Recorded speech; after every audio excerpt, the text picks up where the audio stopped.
सकता है, ऐसा हो सकता है कि जी हम बैठ के बात कर लेते हैं और इनको पार्लियामेंट में वापस लाया जा सकता है। ये बड़ा आम नुक्ता मिर्जा शाह साहब आपने उठाया कि सियासी जमातों को अगर एक टेबल पे बैठा दिया जाए तो ये मामला तय हो सकते हैं। एयाज खान साहब ने भी हमें ज्वाइन कर लिया। एयाज खान साहब, बड़ा अहम फैसला, बहुत बड़ा फैसला, सियासत पर बड़े गहरे असरात इसके हो सकते हैं। आप समझते हैं एज एक्सपेक्टेड ये फैसला सामने आया है और इसका पाकिस्तानी सियासत पर आपके ख्याल में क्या असर है?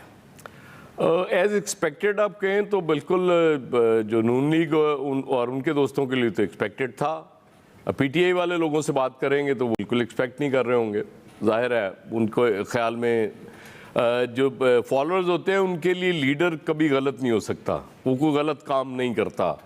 इसलिए फैसला अगर उसके खिलाफ आता है तो वो समझते हैं कि ये हमारे खिलाफ आया है। अब पीटीआई की तरफ से जो रिएक्शन आ रहा है वो इसी तरह का रिएक्शन है कि ये अवामी उमंगों के ख़िलाफ़ फ़ैसला आया है और एहतजाज भी आप देख ही रहे हैं शुरू हो गया, मुख्तलिफ़ जगहों पे लोग पहुंच गए हैं। बदकिस्मती ये है कि वो हमारे जो इदारों के सरबराहान हैं, वो चीफ़ इलेक्शन कमिश्नर हो, हमारी अदालतें हों, जजेस हों, उनके नसीब में अब ये लिखा जा चुका है कि वो फ़ैसला ठीक करें या गलत करें, उन पर तनकीद मस्ट होनी है क्योंकि सिस्टम है नहीं। आपको पता है इदारे मनूवर होते हैं, सब जानते हैं इस चीज़ को, इसलिए लोग एक्सेप्ट नहीं करते। इसी तरह पीटीआई वाले भी एक्सेप्ट नहीं करेंगे, वो इमरान खान कैसे एक्सेप्ट करेंगे। और इस वक्त पॉपुलैरिटी के जिस पेडिस्टल पे इमरान खान साहब बैठे हुए हैं, ये फ़ैसला अल्लाह करे चीज़ें पुरस्कून हो जाएं और अमन अमान बरकरार रहे, वरना मुझे कोई बहुत खौफनाक किस्म का तशद्दुद भी नज़र आ रहा है। और ख़ैर अभी तो ये इलेक्शन कमीशन ने फ़ैसला दिया, अभी अदालतें मौजूद हैं। अब पीटीआई इस्लामाबाद हाई कोर्ट जाती है, ये सुप्रीम कोर्ट जाती है। फौरी तो चांसेस यही होते हैं कि वहाँ से फौरी रिलीफ तो मिल जाएगा, उसके बाद केस चलता जाएगा। वरना मरीम नवाज़ साहिबा की ख्वाहिश तो है कि फौरी तौर पे गिरफ़्तार भी कर लिया जाए। खैर ये ख्वाहिश तो उनकी बहुत देर से है, उनकी हुकूमत में ही हिम्मत नहीं थी, वरना वो तो चाह रही थी पहले दिन से कि इमरान खान को गिरफ़्तार करके जेल में डाल दिया जाए। ज़ाहिर है इमरान खान के दौर में चूँकि मरीम जेल में गई थी तो उनका राइट भी बनता है। हमारे यहाँ सियासतदान इसी तरह से तो सोचते हैं और इसी तरह से बिहेव करते हैं कि जिसके पास इक़्तिदार और इख्तियार होता है वो कहता है जी दूसरे को अब मैंने नहीं छोड़ना। तो अब ज़ाहिर है इक़्तिदार और इख्तियार PMLN के पास है, बाकी PDM के पास है, उनकी इत्तेहादी जमातें हैं, तो फिर उन्हें ये शौक भी पूरा कर लेना चाहिए। मेरा ख्याल है कि ज़्यादा देर नहीं करनी चाहिए इसमें। साहब ये जो ताहियात नाअहली वाला मामला है अभी तक वो कुछ क्लियर नहीं हो पाया। नहीं, ताहियात नाअहली तो नहीं है, लेकिन सुप्रीम कोर्ट का जो थोड़े दिन पहले सुप्रीम कोर्ट ने कहा था कि नाअहली की मुद्दत का फैसला पार्लियामेंट करेगी।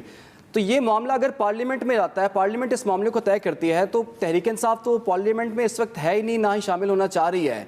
तो उस हवाले से आप क्या कहेंगे, क्या हो सकता है आगे? वो तो जो पार्लियामेंट मौजूद है उसमें पीटीआई है या नहीं है, ज़ाहिर जब सुप्रीम कोर्ट ने डायरेक्शन दी है तो वो पार्लियामेंट को दी है जो मौजूद है इस वक्त, और इससे फ़र्क नहीं पड़ता कि उसमें पीटीआई है या नहीं है या कोई और जमात नहीं है।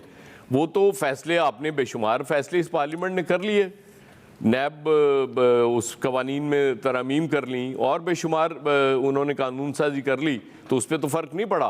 तो जब सुप्रीम कोर्ट कह रही है तो ज़ाहिर है पार्लियामेंट नहीं करना है, तो जब पार्लियामेंट ने ये फैसला करना है तो उसके बाद फिर नवाज शरीफ साहब की ताहियात नाअहली भी ख़त्म हो जाएगी। ये तो बड़ा अच्छा हो जाएगा ना, अब इस पार्लियामेंट के पास बड़ा अच्छा मौका आ जाएगा। लेकिन स्टिल आज साहब अगर मैं इस पे थोड़ा सा बीच में बोलना चाह रहा हूँ। नहीं, आप ज़्यादा बोलें। इमरान थोड़ा सा ना इमरान कंफ्यूज हो गए। बेसिकली सुप्रीम कोर्ट ने जितनी बात की है वो 62(1)(f) पे की है। ये फैसला 62(1)(f) का नहीं है। वो उन्होंने चूंकि नवाज शरीफ को सजा दी थी 62(1)(f) में ताहयात नाअहली, फैसल वावडा पे चीफ जस्टिस ने तबसरा किया था और डायरेक्शन नहीं दी थी पार्लियामेंट को। उन्होंने कहा था कि ये जो है ना बड़ा जुल्म है, ये ड्रैकोनियन लॉ है कि सारी जिंदगी के लिए नायल कर दिया जाए, लेकिन इसका फैसला पार्लियामेंट को करना है। तो उस वक्त खुद बंदयाल साहब चूंकि चीफ जस्टिस ऑफ पाकिस्तान जो आज हैं उस बेंच का हिस्सा थे बतौर जज, उन्होंने नवाज शरीफ को ताहयात नाअहल करार देते हुए कहा था चूंकि पार्लियामेंट ने मुद्दत कोई नहीं मुकर्रर की, लिहाजा ये सारी जिंदगी के लिए नाअहल। अब ये जो 63 के तहत फैसला अब आया है, इसमें टाइम बीइंग का लफ्ज लिखा हुआ है, तो टाइम बीइंग का मतलब है कि जो सजा थी वो हो गई। अब दो चीज़ें आएंगी, इमरान खान की सीट मियां वाली की खाली होगी, इमरान खान उस पर लड़ सकते हैं मेरी दानिश्त में, जो कुछ मैंने देखा पड़ा है, और जो 6 नशिस्तें जीती हुई हैं उनके हारे हुए उम्मीदवार इनके खिलाफ पटिशन दायर करेंगे कि जी नाअहल हैं तो इनको फारिग किया जाए। ये चीज़ें अब कानूनी मुशगाफियाँ निकलेंगी तय होंगी। सबसे पहली बात यह है कि अभी तो हाई कोर्ट का इनके पास फोरम मौजूद है, फिर सुप्रीम कोर्ट का है, फिर कब फैसले होंगे, वो सस्पेंड हो जाएगी, नहीं होगी सजा, ये चलेगा। लेकिन एक अखलाकी बार आया जी अयाज साहब, मैं बस सिर्फ वो 62(1)(f) की बात करना चाह रहा था। हाँ, वो अखलाकी बार ज़ाहिर है, असल जो उसमें से नज़र आ रहा है वो यही है कि एक सुप्रीम कोर्ट ने सादिक और अमीन करार दिया था, आज उसको बैलेंस कर दिया कि नहीं वो सादिक और अमीन नहीं है, क्योंकि हमें आपने सादिक और अमीन नहीं रहने दिया था, लिहाजा आज से आप भी नहीं। और दूसरा वो जो 6 सीट्स वाली बात है ना, नाहली उसके बाद हुई है, वो इलेक्शन पहले हो चुका है, तो मेरा ख्याल है उस पर इतलाक बेशक वो करते रहे पटिशन दायर, उसका फ़र्क नहीं पड़ना चाहिए मेरे ख्याल में, जितना कानून मैं जानता हूँ। ज़ाहिर है मैं कानून उस तरह से तो नहीं जानता, लेकिन उसका फ़र्क पड़ना नहीं चाहिए उन सीट्स पे। ठीक है, तो आमिर हसन साहब आपको क्या लगता है, ऐसा कोई माहौल बन रहा है, जैसे कि अयाज खान साहब ने भी जिक्र किया कि अगर 62(1)(f) के हवाले से ताहयात नाअहली या नाअहली की मुद्दत कितनी होनी चाहिए, अगर पार्लियामेंट तय करती है तो उसके बेनिफिशरी फिर नवाज शरीफ, जहांगीर तरीन, और फिर अगर 62(1)(f) में इमरान खान भी फॉल करते हैं तो फिर इन तीनों का फ़ायदा हो सकता है? नहीं, अभी तो देखें ना, 62(1)(f) में तीसरे हैं फैसल वावडा, इमरान खान नहीं है। इमरान नहीं है, करते हैं या नहीं करते, हम उस सवाल पे कैसे चले जाएं? जब उनका फैसला ही 63 में हुआ है तो हम 62 में खुद तो नहीं कर सकते ना, ये फैसला नहीं हुआ है 62(1)(f) का। इसीलिए मैंने आपको उस वक्त क्लियर किया कि इसको अपने आप को भी ना उलझाएं और सुनने वाले भी ना उलझें इसमें। हम इमरान खान पे जब बात करेंगे तो सिर्फ 63 की करेंगे। नवाज शरीफ हैं, उनके बाद फैसल वावडा अब लेटेस्ट विक्टिम हुए हैं, जहांगीर तरीन फौरन बाद, वो कहते हैं ना बैलेंसिंग एक्ट में चले गए थे, वो किसी दिन वो भी फटेंगे।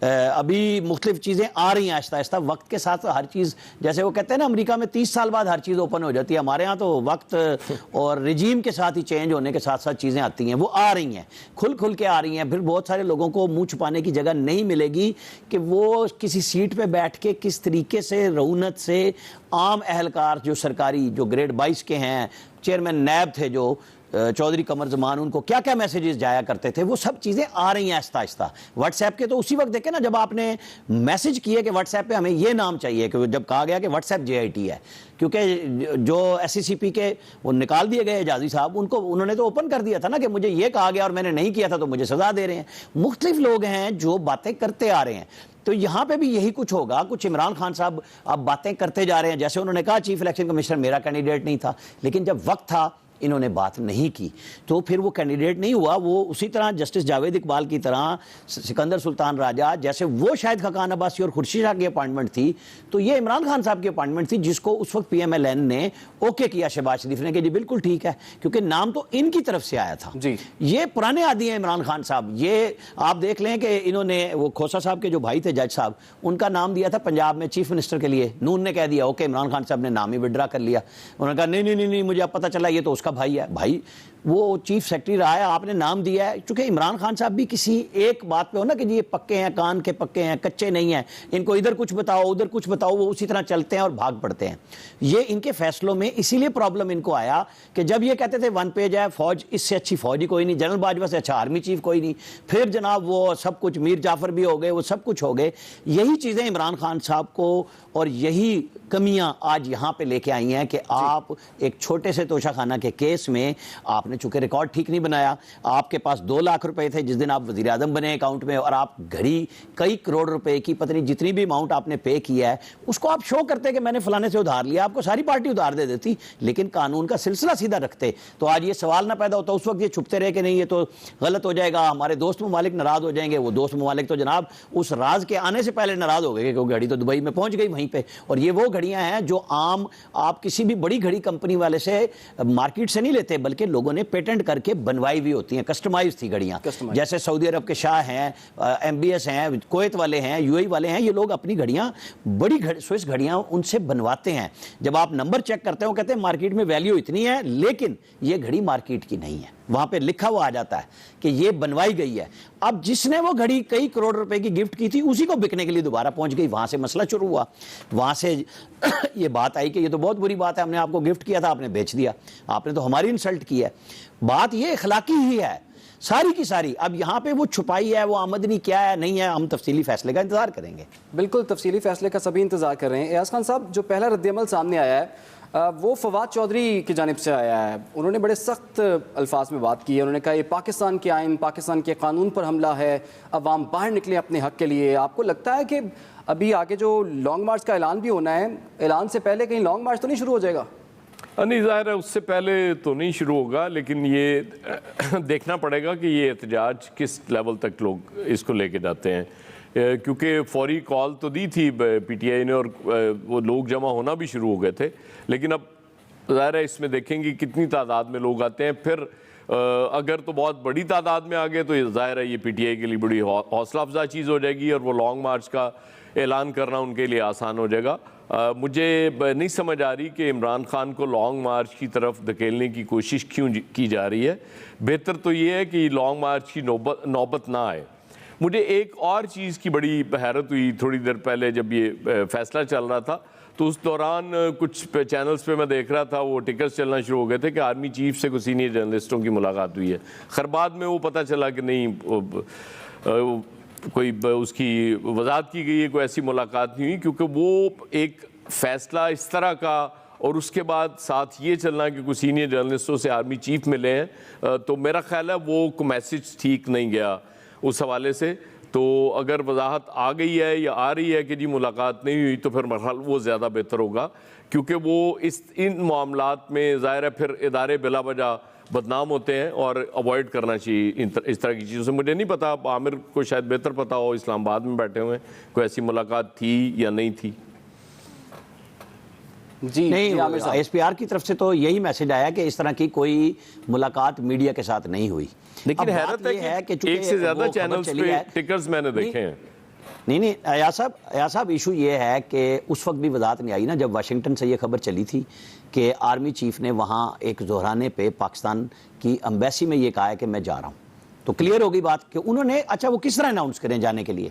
DGISPR ने क्लियर किया अप्रैल में कि इसके ऊपर सवाल ना करें, वो जा रहे हैं, क्लियर हो गई थी। फिर भी चलती रही बात। फिर अब चूंकि अपॉइंटमेंट के ऊपर पीटीआई और खास तौर पे अब शेख रशीद पिछले 3 दिन से मुसलसल ट्वीट्स इसी बुनियाद पे कर रहे हैं, तो वो एक हल्लाशेरी देने वाली बात होती है कि जी क्या है। जब बाजवा साहब ने अमेरिका जाके, आखिर वहाँ पाकिस्तानी मौजूद थे ना, बड़ी अच्छी कम्युनिटी हमारी, बड़ी बाअसर कम्युनिटी मौजूद थी जहाँ पे ये गुफ्तगू हुई, उसकी तो तरदीद नहीं की थी ना किसी ने कि हाँ उन्होंने कहा है कि मैं रिटायरमेंट पे जा रहा हूँ। 29 नवंबर को नए आर्मी चीफ ने आना है, ये बात तय है। एक्सटेंशन है तो 2 साल तक बाजवा साहब एक्सटेंशन ले सकते हैं, शहबाज शरीफ अभी अनाउंस कर दें, वो प्राइम मिनिस्टर के तौर पर उन्हें एक्सटेंशन दे सकते हैं। ये कानून पीटीआई ने छेड़ा कि जी हम लेके आ रहे हैं, क्योंकि आसिफ सईद खोसा साहब ने आज से 3 साल पहले नवंबर के ही तीसरे हफ्ते में अचानक छेड़ दिया था, और फिर उन्होंने मोहलत दी कि इतने अरसे में आप अगर चाहें तो कानून साजी कर लें। फिर उस कानून साजी में लाइन लगा के PMLN, पीपल्स पार्टी, सब ने वोट दिए ना। कौन सी पार्टी है जो ये कहती है कि हमने एक्सटेंशन पे वोट नहीं दिए हैं सब ने। तो फिर जो भी बात होती है वो आइन और कानून के दायरे में है। जैसे अब इमरान खान साहब की तरफ आ जाएं तो ये जो कानून है वो ये है फॉर द टाइम बीइंग, जो नाअहली है अगर ये हतमी भी तय हो जाए कि हो गई, तो वो इमरान खान को मियां वाली का अपनी छोड़ी हुई नाअहल हुई सीट से इलेक्शन लड़ने से नहीं रोकता। उनको रोकेगा वो जो फौजदारी मुकदमा चीफ इलेक्शन कमिश्नर ने कहा है कि हम भेज रहे हैं, वो जाएगा डिस्ट्रिक्ट एंड सेशन जज के पास, और वो 3 साल तक इस केस में सजा दे सकते हैं। वो कब किसको हुई, आज तक जाली डिग्रियों में मैंने नहीं जाता देखा कोई बंदा जिनको गए हैं और वो जेलों में पहुंच गए हों। हाँ पकड़े गए, जमानतों पे चले गए, केस चल रहे हैं, अभी तक हतमी तौर पे वो भी तय नहीं हुए। और वो मतलब एक क्लैरिटी से बात है कि जाली डिग्रियां 2002 में जब BA की शर्त लगाई थी तो बेशुमार आ गई थी। कोई मदरसों से ले आया, कोई जिसने FA जिस साल में किया था उससे 3 साल पहले वो BA कर लिया, जल्दी बनवाएगी ना इलेक्शन लड़ने के लिए। तो ये हमारे मुल्क के कवानीन है, यहाँ पे लोग खेलते हैं, खिलवाड़ करते हैं उसके साथ, मतलब कोई छुपी हुई चीजें नहीं है कि मैं और आपको नई बातें करने लग गए हैं। वो बड़ी खास लाइन है। मैं एयाज खान साहब से उस कमेंट भी लेना चाहूंगा। एयाज खान साहब, इमरान खान को करप्ट प्रैक्टिसेस का मुर्तकिब इसमें करार दिया गया है, तो आप समझते हैं कि ये जो वर्ड करप्ट प्रैक्टिसेस इसमें जिक्र शामिल हो गया है, इसके बाद इमरान खान के लिए आने वाले दिनों में मुश्किलात बढ़ती हुई नजर आ रही हैं? ये तो फौजदारी मुकदमा जो उन्होंने बात की है वो इसी बुनियाद पे की है ना कि करप्ट प्रैक्टिसेस थी, उनको उन्होंने डिक्लेयर नहीं किया था, वो तोशाखाना से ताइफ लिए भेज दिए और उनको अपने गोशवारों में भी जाहिर नहीं किया, यही करप्ट प्रैक्टिसेस है ना। आप इसको जाहिर है पॉलिटिशियन इसको दूसरे एंगल से इसको प्ले करेगा, ट्विस्ट करेगा कि देखें जी उन्होंने करार दे दी कि उन्होंने करप्शन की थी और बहुत बड़े पैमाने पर। जैसे मरियम नवाज का फौरी जो ट्वीट था वो यही तो था कि मियाँ बीवी ने बड़े पैमाने पर करप्शन की और आज पकड़े गए, सादिक और अमीन नहीं रहे, अब इनको गिरफ्तार किया जाए फौरी। ये इसी एक लाइन पे ही आगे सारा कुछ चलना है। वो जो मुकदमा भी बनेगा और उसके बाद फिर जो ट्रायल भी इमरान खान साहब का होना है वो इसी एक लाइन पे होना है। तो आपको लगता है कि इस फैसले के बाद जो इमरान खान साहब की इससे पहले तो पॉपुलैरिटी बहुत ज़्यादा थी, इस फैसले के बाद उनकी पॉपुलैरिटी पे कोई असर पड़ेगा इसका? देखिए इमरान खान इस वक्त पॉपुलैरिटी के जिस पेडेस्टल पे है ना, वो उससे ऊपर ही जाएंगे, नीचे नहीं आएंगे। मैंने आपसे पहले भी अर्ज़ की कि जो फॉलोअर होता है और जो वोटर होता है वो नहीं मानता, किसी सूरत नहीं मानता। नवाज शरीफ के वोटर या फॉलोअर ने मान लिया था। मतलब वो देखे ना, ये जब नो कॉन्फिडेंस मोशन से पहले PMLN का टिकट बिक रहा था, हम यहाँ बैठ के ये बात कर रहे थे ना कि PMLN ने पैसे खर्च नहीं किए MNA खरीदने के लिए। वो जो कुछ हो रहा था सिंध हाउस में आपको डिफरेंट चीज़ नज़र आ रही थी। PMLN के सिर्फ बिक रहा था उस वक्त, तो टिकट बिक रहा था, लोग इवन राजा रियाज तक वो टिकट की उस पर आ गए थे। अयाज खान साहब और आमिर यार शुराना साहब इस अहम